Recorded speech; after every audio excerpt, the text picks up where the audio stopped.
Ipinanganak na walang kapangyarihan sa mahika, ngunit siya'y naging pinakamalakas na magician sa Magic Academy. Sa kaharian ng mahika, ginagamit ito ng lahat sa kanilang kagustuhan, ginagawang likas na bahagi ng araw-araw na buhay. Paniniwalaan na ang mahika ay isang regalo mula sa Diyos. Dahil sa mataas na halaga na ibinibigay sa pagmamahika, ito ang nagtatakda ng sosyal na katayuan ng isang tao sa mundo. Sa isang malalim na gubat kung saan ang mga dragon ay nagliparan ng tila ordinaryong pangyayari, nagugulat ang mga hayop, bukas ang mga bibig, habang pinanonood si Mash na nagbe-bench press ng kakaibang bigat ng parang wala lang ito. Ang kanyang pag-iral ay laban sa likas na ayos ng mundo. Pagkatapos niyang ilagay ang bigat, siya'y kumakain ng cream puff at sinasabi na walang kapantay ang pakiramdam ng pagkain pagkatapos magbuhat ng mabigat. Malapit sa kanya, nakaupo si Berndev-Regro, ang kanyang ama, habang ginagamit ang mahika upang ipaghugas ng inumin ang kanyang sarili. Sila'y naninirahan sa malalayong lugar mula sa ibang tao sa loob ng gubat. Sa kanyang katandaan, kaunti na lang ang nag-aalala sa kanya dahil sa kanyang mga karanasan, natutunan niyang labanan ang stress. Ngunit isinasailalim sa pagsubok ang kanyang katahimikan nang subukang pumasok ni Mash sa kanilang bahay at buong pagmamalupit na inalis ang pintuan, nagdulot ito ng sigaw sa matanda. Nais niyang malaman kung bakit niyakap ni Mash ang pintuan mula sa bisagra nito. Ipinaliwanag ng kanyang anak na hindi niya matandaan kung ito'y itutulak o iinilabas, isang palusot na naguluhan ang matandang tao dahil ilang taon nang naninirahan si Mash sa bahay. Nagsimulang magpakiramdam ng panghihinayang ang binata at humingi ng paumanhin, at pangako ng iaayos ang nasirang pintuan. Si Berndev ay unti-unting bumabalik sa kanyang kapanatagan nang makita niyang may pagsisisi ang bata. Ngunit muling naguguluhan ng subukan ni Mash na ayusin ang pinto. Habang ito'y pinaikot sa gilid at paulit-ulit na binabangga ito sa door frame, sinikap niyang turuan si Mash kung paano ito ibabalik, ngunit hindi niya ito magawa sa tamang oras, kaya't nadagdagan pa ang pinsala sa pinto dahil kay Mash. Sa puntong ito, sumuko na siya, kaya't nagtimpla siya ng tsaa para sa kanilang dalawa. Kinumpirma niya kung tapos na ang kanyang anak sa araw ng pagsasanay. Nagtanong si Mash kung bakit lahat ng pagsasanay ay puro pisikal. Sandali siyang nag-isip bago sumagot si Berndev. Sa kanyang kaisipan, ipinakita niyang si Mash ay hindi katulad ng karaniwang tao dahil hindi ito marunong gumamit ng mahika, kaya't ang magagawa niya na lang ay palakasin ang pisikal niya. Hindi nagbigay ng sagot si Berndev at itinuring itong kwento para sa ibang pagkakataon. Bumangon siya at sinabihan ng kanyang anak na aalis siya saglit, kaya't pinagkakatiwalaan niya ito na alagaan ang kanilang tahanan. Satisfied si Mash sa kasunduang iyon at natutunan na niya kung paano ayusin ang pinto na gusto ng kanyang ama na matutunan niya kung paano buksan at isara. Sa halip, mariin na pinapaalala sa kanya ni Berndev na huwag maglakbay papasok sa lungsod habang wala siya. Agad noong likuan ng kanyang ama, kinuha niya ang isang fleer mula sa isang bakery na nag-a-advertise ng limitadong edisyon na cream puff. Nagbihis siya ng kutad at nagmamadaling tumakbo papunta sa lungsod dahil hindi niya matiis ang mga kakanin kahit pa sa masusing babala ng kanyang ama. Talagang delikado itong lalaking ito. Nagmumula siya sa lungsod na may taas noo, na nagbibigay sa kanya ng pagkakataon na maging isa sa kanila. Siya'y nagmamasid at napapansin na lahat ay gumagamit ng mahika ng sobra-sobra, hanggang sa ginagamit ito para sa mga bagay na madali namang magawa gamit ang simpleng kamay.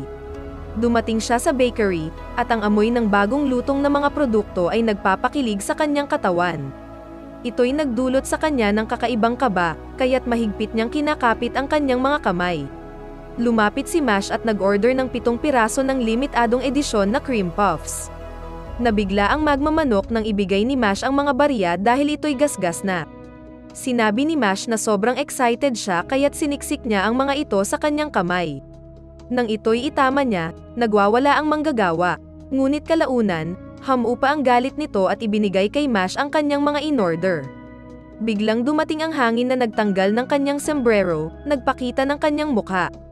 Kaagad siyang tiningnan ng lahat ng tao nang may pag-aalala. Nag-uumpisa silang magbulungan at magpanik, sinasabing walang nakikitang marka sa kanyang mukha. Samantala, si Brad sa tanggapan ng pulisya ng mahika ay nagbabasa ng pahayagan na nagre-report tungkol sa tao ng Divine Visionary. Ang napiling mag-aaral ay si Rain Ames, isang second year sa Eastern Magic Academy. Ang titulo ay iginagawad sa mag-aaral na nagpapakita ng pinakamataas na antas ng kahusayan sa buong taon ng paaralan. Ang nagwagi ay binibigyan din ng promosyon sa kanyang katayuan, bukod sa iba pang mga parangal. Naiinggit si Brad habang tinitingnan ito at inihihambing sa kanyang nakakasawang buhay at trabaho. Nakatali niya ang isang tao sa loob ng selda, ang lalaki ay nanghihingi ng tawad, inamin na nanakaw lamang siya ng maliit na bagay. Ngunit lalong nagalit si Brad sa kanyang pahayag dahil nagdulot ito ng karagdagang trabaho sa kanya. Hinubad ng pulis ang kanyang baril bilang paghahanda para sa parusang magpapapagsisisi sa kanyang kasalanan, ngunit na-save ang bilanggo ng isang tawag. May nagbigay alam kay Brad na may batang lalaki na naglalakad sa paligid ng lungsod nang walang tanda ng galit sa kanyang mga lansangan. Si Mash ay naglalakad ng walang kamalay-malay sa sanhi ng ingay, habang tinitigan siya ng mga tao. Naalala niya ang babala ng kanyang ama at humingi ng paumanhin sa bisyon ng kanyang ama, ngunit sa kanya ay tila sulit ang paglalakbay para sa Goblin Cream Puffs. Nabalintong siya nang banggin niya si Police Terry. Galit na galit ang opisyal dahil nadumihan ang kanyang uniforme, ngunit siya ang may kasalanan dahil siya'y langgo. Sinubukan ng binata na humingi ng tawad sa pamamagitan ng pag-aalok ng cream puff, ngunit itinulak ito ni Terry palayo. Baka kung donut ito, marahil tinanggap niya. Habang patuloy sa pagbibigay ng sermon sa kanya, sinira ni Mash ang uniforme ni Terry, na nagulat ang lahat. Layunin niya sana itong labhan at ibalik sa opisyal. Dumating si Brad sa eksena at agad na pinababa si Terry. Tumingin siya kay Mash, na kasalukuyang nag-e-enjoy sa kanyang dessert. Labis na naguluhan ang pulis kung bakit ito'y ganoon na lamang kalmado sa gayong sitwasyon. Bago pa man niya ma-interact ng lubusan ang batang walang marka, kinuha ni Brenda ang kanyang anak at tinalonen. Nakita ni Brad ito bilang pagkakataon para sa promotion, kaya't nagpadala siya ng mahiwagang ibon upang sundan ang dalawa. Agad nang makarating ang ama at anak sa bahay, pinagsabihan niya si Mash sa kanyang pagpasok sa lungsod kahit na't paulit-ulit na siyang binalaan. Ang matandang lalaki ay agad na napagtanto na ang kanyang anak ay pinagsisisihan ang kanyang mga gawain. Ito'y nagpapawi ng kanyang galit, ngunit pinarusahan niya ito sa pamamagitan ng pagpapaulit sa kanyang anak ng mga ginagawa sa kanilang pagsasanay ng umaga. Tinanggap ni Mash ang hatol ng kanyang ama, ngunit bago siya pumunta upang mag-ehersisyo, binigyan niya ito ng mga cream puffs na binili niya. Si Bernadette ay nagmadali papunta sa pinto upang buksan ito para kay Mash matapos maalala ang nangyari kanina. Hindi niya talaga kayang magalit ng labis dahil alam niyang mabuting bata si Mash sa kanyang puso. Alam ni Bernadette na nasa edad siya kung saan gusto niya nang lumabas at mag-explore, ngunit sila ay nag-iisa para siguruhing ligtas ang kanyang anak. Habang iniisip niya ang sitwasyon sa bayan, sigurado siyang nakuha na ng Magic Police ang balita tungkol kay Mash at sa kanyang trahedya.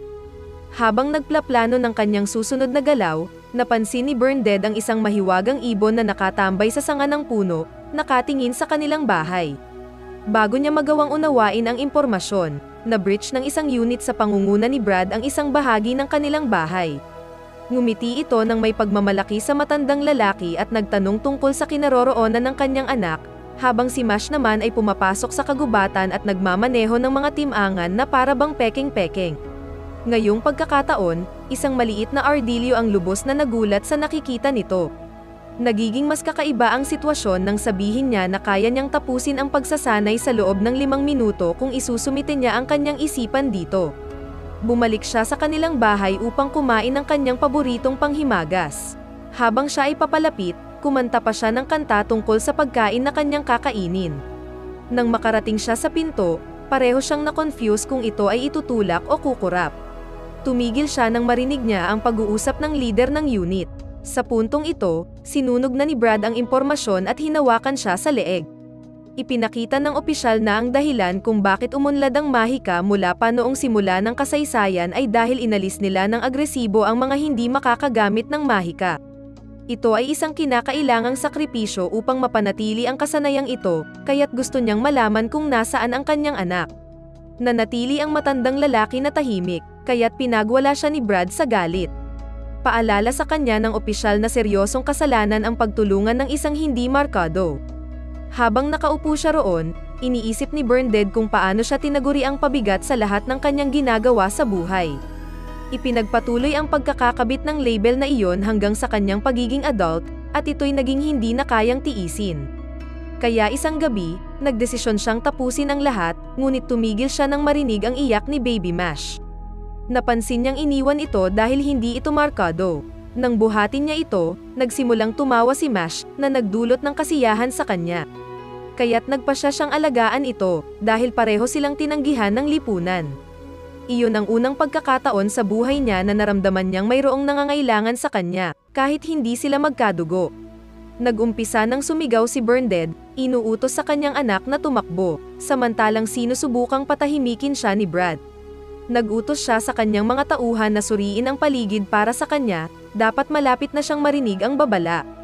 Patuloy pa rin sa pagsigaw ang matandang lalaki kahit siya'y binubugbog. Sapat na ang opisyal, kaya't nag-charge siya ng isang ensayong tawagin si Bern. Mash ay dumating ng mainit na may malakas na suntok sa pintuan, agad na pinatumba ang unang subordinado. Lahat ay tinitigan siya ng hindi makapaniwala, dahil ang kanyang ipinakita ay laban sa kanyang karaniwan. Naroon siya, patuloy na usok tulad ng isang baril pagkatapos barilin. Si Terry ay lumapit upang takutin siya, ngunit hinaplit ni Mash ang kanyang damit at nagsimula ng pagsalaksak ng mga sampal na pumatay sa kanya. Iniamin ni Mash kay Bern, sinabi na hindi siya tumakas dahil sila'y pamilya. Pagkatapos ay pumaling siya kay Brad at ipinahayag na siya'y magpapadala sa kanya sa impyerno. Natutuwa si Brad dito, hindi niya nakikita kung paano siya kayang talunin ni Mash nang walang mahika. Sa puntong ito, nagkasariwa na si Terry, at makikita ng lahat ang mga epekto ng mga sampal. Ini-expose niya na ang leader ng unit ay kasapi sa puwersa ng seguridad ng Bureau of Magic. Ang mga mangkukulam sa lugar ay hindi makatapat sa kanya, higit pa sa isang batang walang kapangyarihan sa mahika. Pinaandar ni Brad ang isang anteng-anteng, at ang kanyang pinakamalupit na tagahanga ay nagkomento na ito'y isang anteng-anteng na sapat na lakas upang patakbuhin ang isang dragon. Pinaputok ito ng opisyal, ngunit nagpakita ng kakaibang galang si Mash at iniwas ito tulad ng isang hindi gustong muta. Hindi makapaniwala si Brad sa kanyang nakikita at nagulat ng sandali.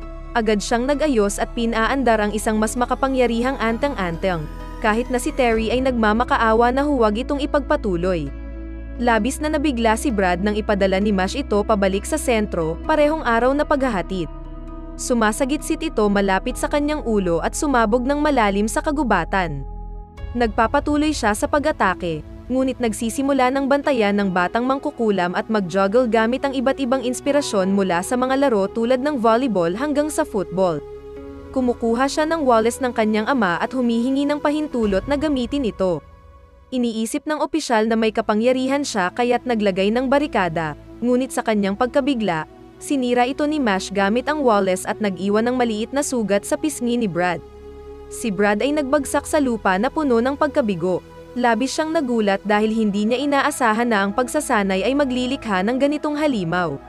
Nang magtamo ng tagumpay si Mash, nagpasya si Brad na magbigay ng alok. Gusto niya si Mash na mag-enroll sa isang paaralan ng mahika at maging Divine Visionary ng taon. Kung siya'y mapipili, ibig sabihin ay tinanggap siya ng mga Diyos, at sa tornilyo ay tatanggapin siya ng lipunan.